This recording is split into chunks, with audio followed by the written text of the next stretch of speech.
하나님 아버지, 이 험한 세상을 살아가는 저희들을 평탄한 길로 인도하시며 아무것도 의지할 것이 없어서 이렇게 방황하고 있는 저희들에게 확실한 믿음을 주시사 주님을 의지하고 주님께로 나오게 하시며 오늘도 영광의 주를 바라보고 주께 나와 찬송하게 하시오니 이 은혜와 사랑, 이 축복을 진심으로 감사하옵나이다.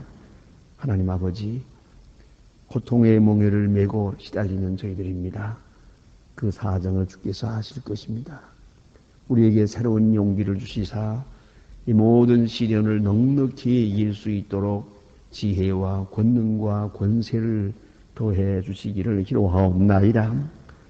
우리에게 뜨거운 사랑을 주어서 원수도 사랑할 수 있게 해주시고 우리에게 참된 용기를 주시사 온유하게 인내할 수 있게 하여 주시옵소서. 저 소망의 세계를 확실하게 보여주셔서 오늘 우리가 사는 세상을 넉넉히 쉽게 극복할 수 있게 되기를 기도하옵나이다. 아버지여, 우리는 우리의 삶의 의미를 미처 깨닫지 못하고 있습니다. 하루하루 시간이 얼마나 소중한 것임을 미처 모르고 시간을 낭비하고 또 정력을 낭비하고 물질을 낭비할 때가 많습니다. 지난 일은 잘못된 것을 후회합니다마는 그러나 오늘이라고 해서 어제보다 낫게 살아가지 못하는 것을 용서하옵소서. 좀 더 그날이 가까울수록 존절하며 저 정직하며 저 성결하며 좀 더 부지런하며 하나님 앞에 충성된 자로 나타날 수 있게 되기를 기도하옵나이다. 때를 얻든지 못 얻든지 기도하는 사람 되고 전도하는 사람 되게 해주시고 또한 모든 형편에서 주께 감사하며 모든 것으로부터 깊이 깨닫고 느끼고 감사할 수 있는 그런 생활이 되게 하여 주시옵소서. 우리가 처해 있는 처지를 항상 감사하게 여기고 모든 경우에서 만족할 수 있는 마음 주시옵소서. 내가 가지고 있는 것이 가장 좋은 것이고 내게 주어진 처지가 가장 아름다운 것임을 깨달을 수 있게 하시고 하나님의 거룩한 손길과 그 크신 은혜를 현실 속에서 늘 체험하며 살아갈 수 있게 되기를 기도하옵나이다. 하나님이여, 온유하고 겸손한 마음을 주어서 언제나 주님의 거룩하신 음성을 바로 들을 수 있으며 또 모든 가까운 이웃으로부터 큰 사랑을 느끼며 살아갈 수 있게 되기를 기도하옵나이다. 아버지 하나님, 오늘도 필요한 사람으로 살게 하옵소서. 하나님의 나라를 위하여, 그 이웃을 위하여, 그리고 내가 사는 처지에서, 내 직장에서 절대적으로 필요한 그런 사람으로, 그런 역할로 살아갈 수 있는 하루하루가 되어지기를 기도하옵나이다. 하나님 아버지, 오늘도 하나님의 말씀이 바르게 전해지게 하시고 저 지하에서 숨어서 이 말씀을 듣고 있는 많은 심령들에게 하나님 하늘로부터 주시는 축복과 은혜로 채워주시기를 기도하옵나이다. 주여, 교회를 위해서 몸바치고 하나님 나라의 거룩하신 뜻을 위하여 이미도 수고했고 헌신하고 또 헌신하려고 애쓰는 주님의 일꾼들에게 모두에게 하나님이여 더 큰 은사를 주시고 신령한 은사를 주시고 늘 감사 감격하며 봉사할 수 있게 되기를 기도하옵나이다. 자비하신 주여, 저희 교회가 교회된 사명을 다하게 하시고 저희 교회를 향하여 많은 것을 요구해 오고 있사온데 그들에게 넉넉하게 돕지 못함을 하나님 아실 것입니다. 항상 넉넉하게 베풀며 갈 수 있도록 모든 은사를 더해 주시기를 기도하옵나이다. 주여, 이 나라를 하나님 돌보아 주시옵소서.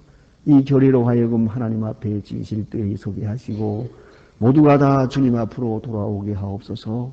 우리가 당하는 경제적 어려움에 몰두하지 않게 하시고 도덕성을 세우고 믿음을 바로 세울 수 있는 아름다운 계기가 되어지기를 기도하옵나이다.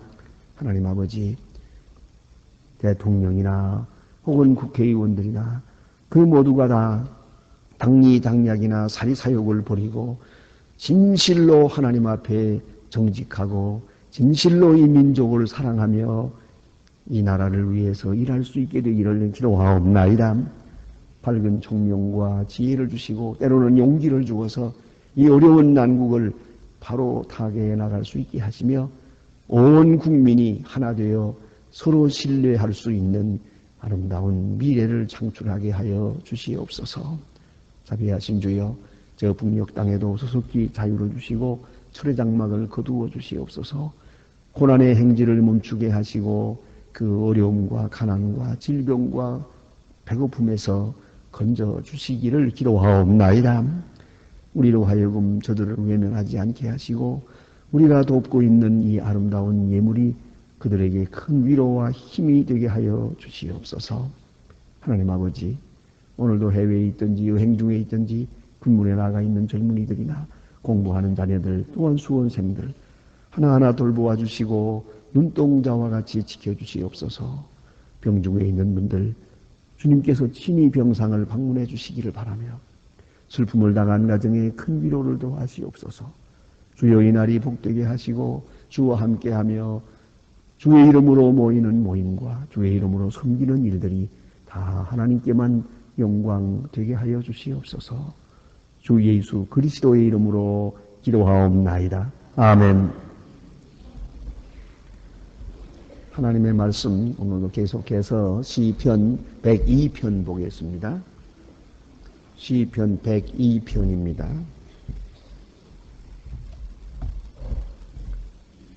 시편 102편 1절로 11절까지 보겠습니다. 오늘은 시편 102편 1절로 11절입니다. 지금 다 같이 한 목소리로 봉독하시겠습니다. 여호와여 내게 들으시고 나의 부르짖음에 생각게 하소서. 나의 괴로운 날에 주의 얼굴을 내게 숨기지 마소서.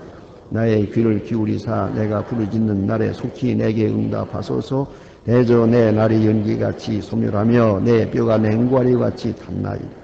내가 음식 먹기도 잊었으므로 내 마음이 술같이 저잔하여 싸우며 나의 단식 소리로 인하여 나의 살이 뼈에 붙었나이다. 나는 광야의 당아새 같고 황폐한 곳의 부엉이같이 되어 싸우며 내가 밤새 우는 지붕의 외로운 잠새 같으니 내 원수들이 나를 해방하며 나를 대하여 미칠 듯이 당했다. 나는 죄를 양식같이 먹으며 나의 마심에는 눈물이 섞여 싸우니 이는 주의 분노와 인함이라. 나는 주에 들었다가 던지선나이다. 내 날이 기울어져 그림자 같고 내 풀이 쇠잔함 같으니이다. 아멘. 오늘 본문 말씀은 여기 부제가 있습니다. 곤고한 자가 마음이 상하여 그 근심을 여호와 앞에 토하는 기도, 이렇게 부제가 기록되어 있는데요. 시편을 자세히 연구해 보면은 여기에 참회록이라고 할까요? 이렇게 하나님 앞에 죄를 고백하는 참회록이 7개가 있습니다. 이것은 전부 다윗의 참회록이라고 그렇게 연구하는 사람들이 이름을 불러서 부릅니다. 다윗의 참회록이 있는데 그것은 시편 6편, 32편, 39편, 51편, 그리고 102편, 또 130편, 143편, 이렇게 7개가 있습니다. 오늘 그 중에 가장 대표적인 것이 51편이고, 그리고 또 오늘 본문에 나타난 102편입니다. 오늘 본문은 그러니까 이 성서학자들의 구분대로 보면은 이것은 다윗의 7개의 참회록 중에 하나입니다. 그렇게 생각하고 이 본문을 읽게 되겠습니다. 참회록, 하나님 앞에 죄를 고백하는 겁니다. 그 죄를 느끼며 하나님 앞에 고백하는 자의 모습을 오늘 본문에서 봅니다. 여기에 이제 10절에 가서 보면 이는 주의 분과 노를 인함이라. 주께서 나를 드셨다가 던지셨나이다. 바로 여기에 있습니다. 그는 사람을 생각하면서 하나님 앞에 기도하는 것이 아니고 혹은 자기 처지만을 하나님 앞에 고하고 있는 게 아닙니다. 하나님을 바라보고 있습니다. 하나님께서 분노하고 계시다. 그 이유는 죄 때문입니다. 내 죄 때문에 내 죄를 알게 하고 나 죄를 회개하게 하고 또 내가 하나님 앞에 정직하게 되고 좀 더 나아가서는 내가 죄에서 떠나게 하기 위해서 하나님께서 내게 진노하신다는 겁니다. 그래서 드섰다가 던지셨나이다. 아주 내동댕이 쳤다는 겁니다. 여기에 사랑의 매가 있습니다. 그걸 알아야 합니다.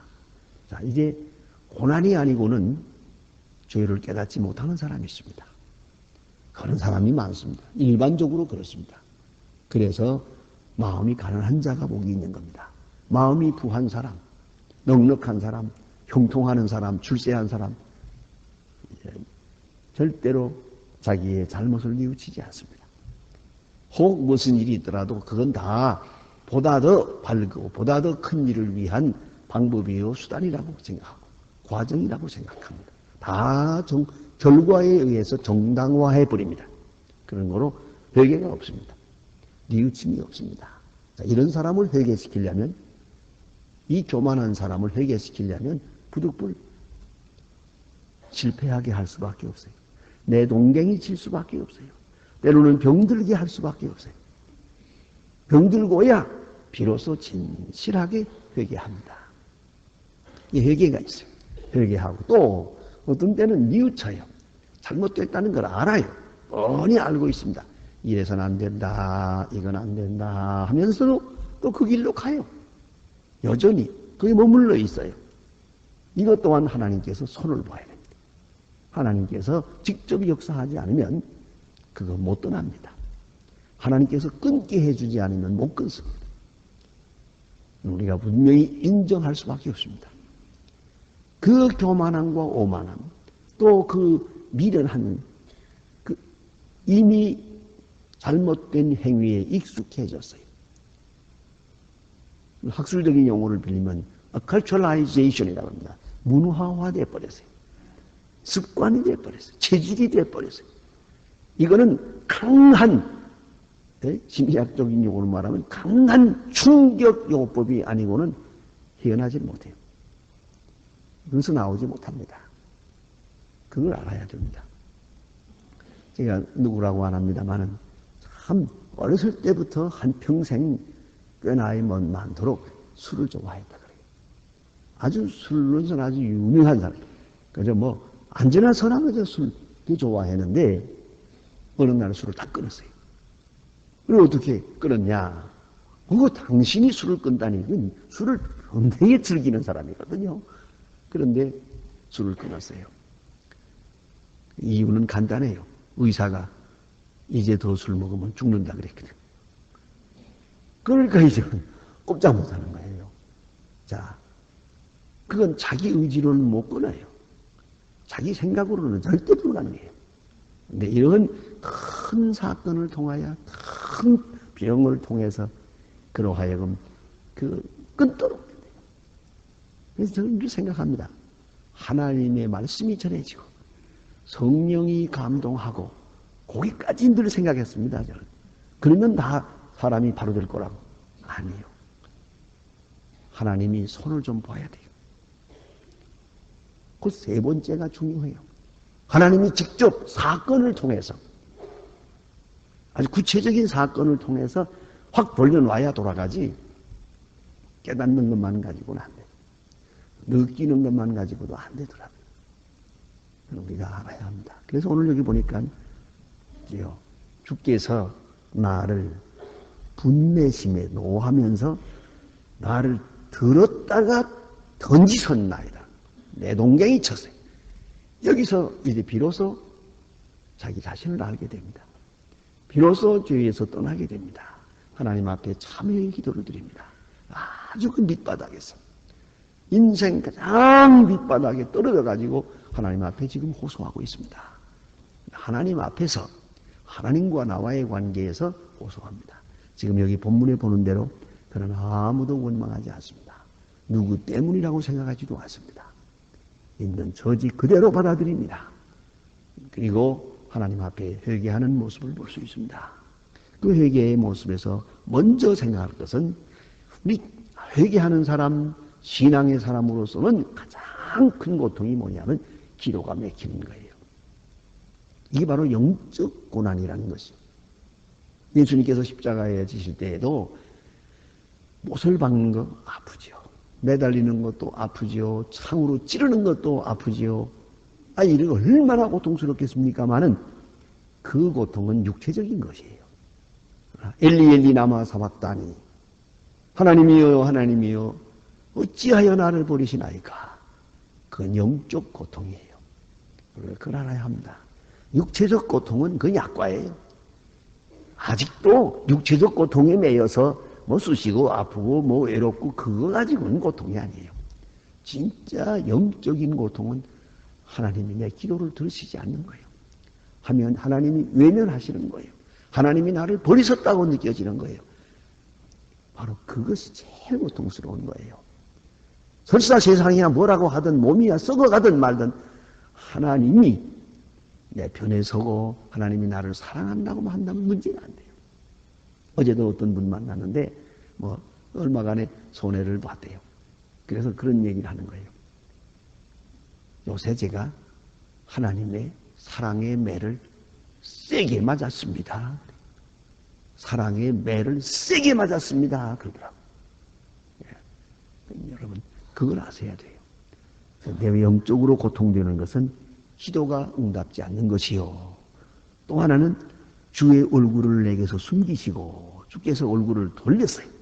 내게로 향하지 않고 주께로 얼굴을 돌리고 또 하나 있습니다. 그것은 속히 내게 응답하소서. 응답할 줄로 믿고 있는데 더디예요. 너무 더디단 말입니다. 나는 세잔해가고 있고 응답은 더디고 있어요. 그러니까 속히 응답해 주세요. 기도 응답이 없는 거예요. 그것이 제일 큰 고통입니다. 그래 여기 보니 그것이 육체적으로 나타납니다. 영적으로 고통을 당할 때 정신을 차릴 수가 없고 또 정신적으로 고난당할 때 육체도 쇠잔해졌습니다. 여기 보니까 내 날이 연기같이 소멸하며 내 뼈가 냉과리같이 탔나이다. 냉과리라는 말은 다른 말로 번역하면 화석이란 말이에요. 아주 화석이 돌덩어리가 되어버렸어요. 내가 화석같이 되어갑니다. 여러분 아시는 대로 이렇게 어려움 당할 때 보면 몸이 쇠약해지지요. 얼굴이 썩지요. 아주 화석처럼 됩니다. 해골처럼 되는 거예요. 가끔 이런 분들을 어쩌다 만나게 될 때가 있는데 딱 만나는 순간 섬찟해요. 이 사람이 산 사람인가 할 정도로 왜 이래졌었겠어요? 그것이 바로 그 마음에 말할 수 없는 영적 고민이 있기 때문이에요. 냉과리같이 탔습니다. 또 내가 음식 먹기도 있었습니다. 입맛을 잃었어요. 입맛을 잃었어요. 참고로 여러분 이 행복 가운데 그 구체적인 행복 중에 두 가지를 잊어서는 안 돼요. 입맛 좋은 거.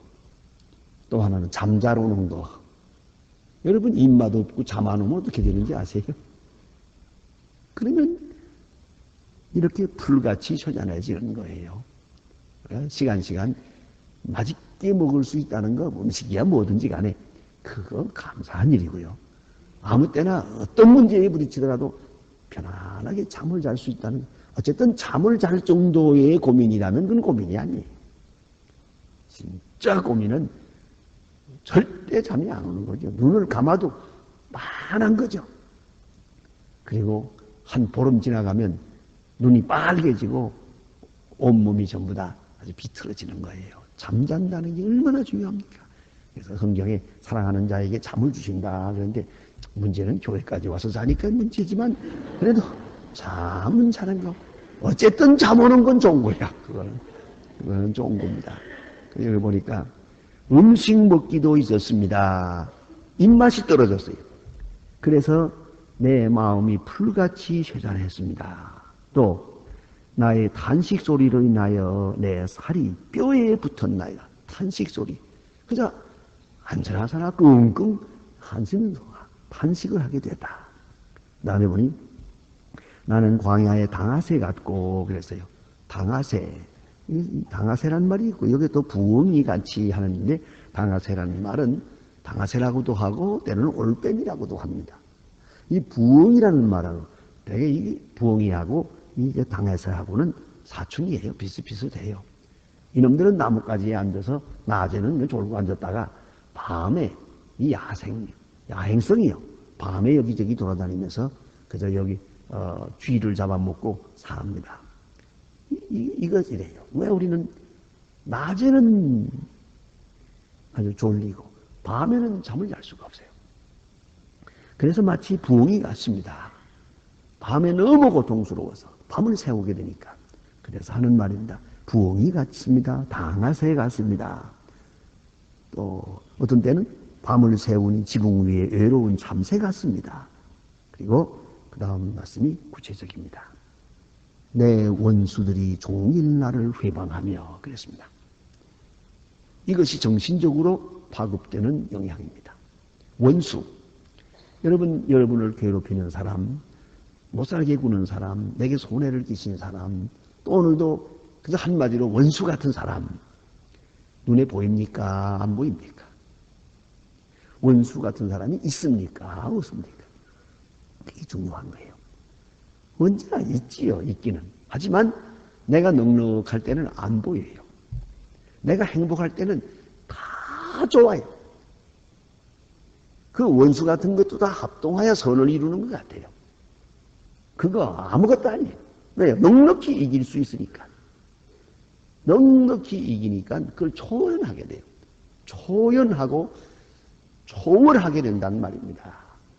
그런데 내가 약해지고 내가 병들고 내가 특별히 죄책에 시달리게 되면 달라집니다. 그때는 원수가 크게 보입니다. 원수가 점점 더 크게 보입니다. 사방이 전부 원수요. 모든 사람이 나를 괴롭히네. 가끔 어떤 분들은 그렇게 혹 전화로 얘기할 때도 있고 만나서 얘기하는 사람도 있어요. 모든 사람이 다 원수예요. 한 사람도 자기 편이 없는 것 같아요. 왜 그래서 그 같아요? 그게 바로 내가 약해졌다는 것이에요. 내가 약해졌어요. 여러분, 우리 교회에 올 때 계단 올라가죠. 이 계단 올라갈 때 숨이 차갑니다. 그러면은 올라갈 때마다 왜 이렇게 계단이 많아? 그러잖아요. 계단이 높고 많게 느껴지면 내가 무릎이 시원치 않다는 뜻이죠. 내가 젊고 건강할 때 무슨 계단이 눈에 보여요? 2계단, 3계단 뛰어 올라가는데 계단이 아무리 많은데 무슨 상관이 있어요? 그러나 나이가 들면 한 계단 올라가는 게 힘든 거예요. 왜 계단이 이렇게 높고 계단이 이렇게 많은가? 계단이 많은 거예요? 내가 약해진 거죠. 왜 원수가 많으냐? 이 좌방이 전부 원수예요. 이렇게 보여지는 것은 내가 약하다는 것이에요. 내가 그만큼 쇠잔했다는 것을 의미하는 것입니다. 그래 여기 이 다윗은 지금 말해요. 내 원수들이 종일 나를 회방합니다. 나를 대적하여 미칠 듯이 날치며 나를 대적하여 맹세하나이다. 자, 이거 보세요. 나를 죽이기 전에 먹지 않겠다고 맹세하고 이런 사람들이 있단 말입니다. 원수가 많이 보입니다. 언제나 있지요. 그러나 내가 넉넉할 때는 내 힘이 넉넉할 때는 저들이 다 조용합니다. 내가 영적 권세를 높이 들고 나갈 때는 저들은 조용합니다. 심지어 내가 볼 때도 보이지도 않습니다.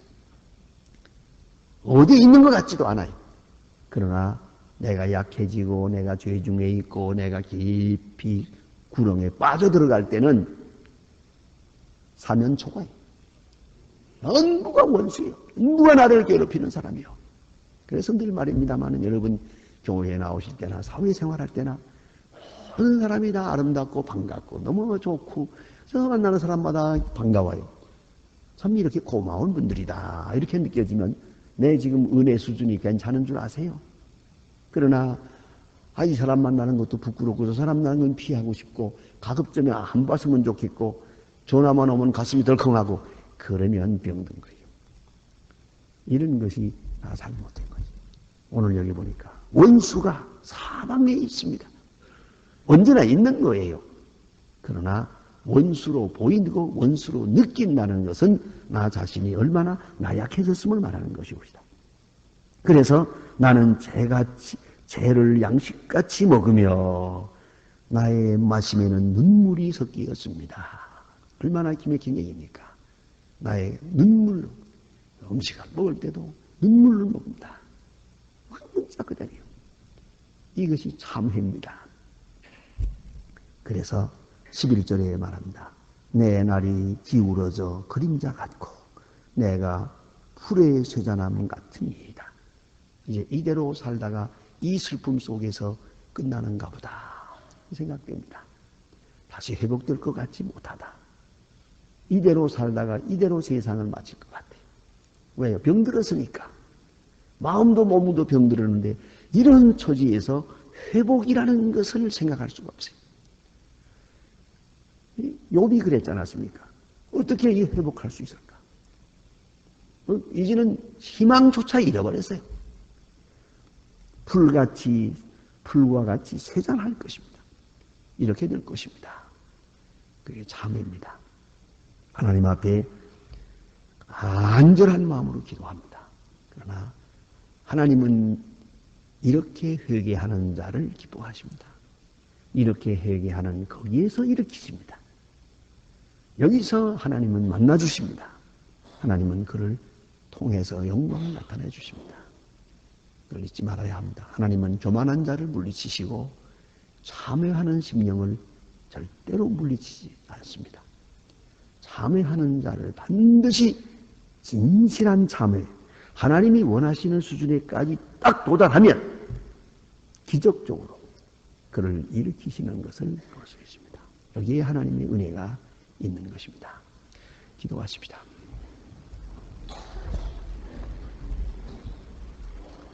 하늘에 계신 우리 아버지시여, 이름이 거룩히 여김을 받으시오며 나라의 마옵시며 뜻이 하늘에서 이룬 것 같이 땅에서도 이루어지이다.